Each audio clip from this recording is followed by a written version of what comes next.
시청자님 지금도 안산 원래 살고 계시는 거죠? 네. 그러면 지금 안산 전체 재건축 관련된 흐름들 같은 것들도 알고 계신가요? 네, 정확하게 알지는 못해요. 자, 제가 한번 설명을 드려볼게요.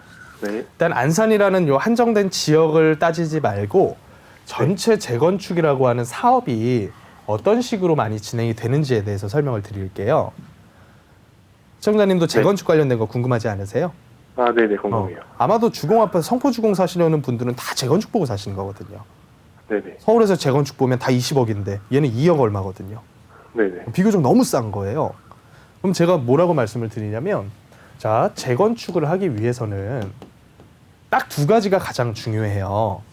요 사업을 해서 나오는 생산물, 이게 바로 일반 분양분이라고 보시면 되는데, 네. 얘가 얼마나 많이 나오는지가 중요해요. 생산물을 많이 팔아가지고 돈을 벌 수도 있는 거잖아요. 박리담의 형태로. 그 다음으로 중요한 게 뭐냐면 얘를 얼마에 파는지가 중요해요. 즉 얘를 비싸게 팔 수 있는 지역이면 적게 나와도 비싸게 팔아가지고 돈을 벌 수도 있는 거잖아요.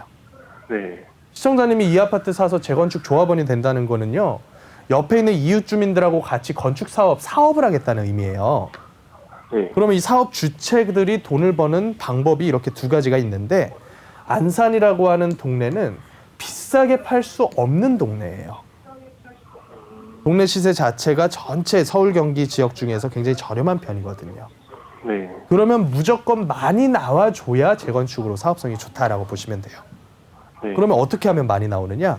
지금 있는 용적률이 굉장히 낮아서, 그러니까 저밀도 주거 지역들처럼 약 한 50 내지는 100% 정도의 용적률을 가지고 있으면 얘가 285, 290 이런 식으로 새롭게 건축이 되면 얘는 많이 나와요.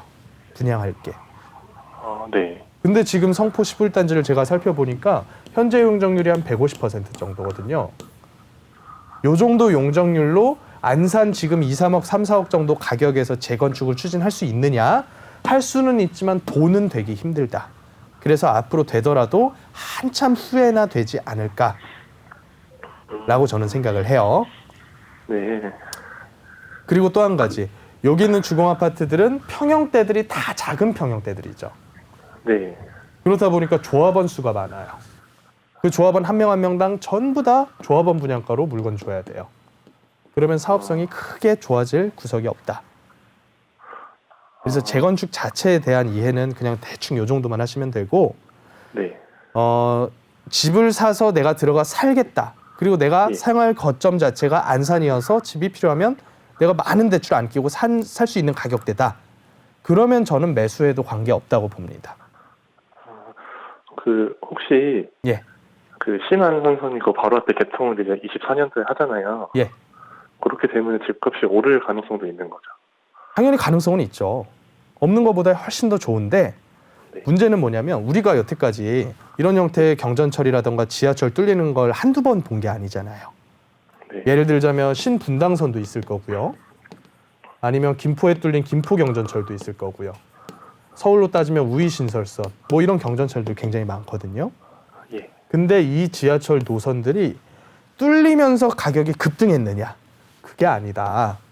뚫리기 전에 가격대들이 기대감을 먹고서 급등을 한 거지, 뚫리고 나서는 이거에 대한 기대감이 이제 없어졌는데 뚫리고 나서 들어오려는 사람이 있을까요? 이미 여기가 몇 년도까지 어떤 노선으로 어디로 가는 방향으로 확정이 다 된 상태에서, 그래서 그것만 바라보고 매수를 하기에는 사실은 크게 맞지는 않다.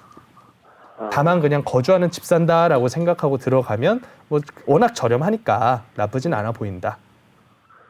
이 정도가 네. 제 의견입니다.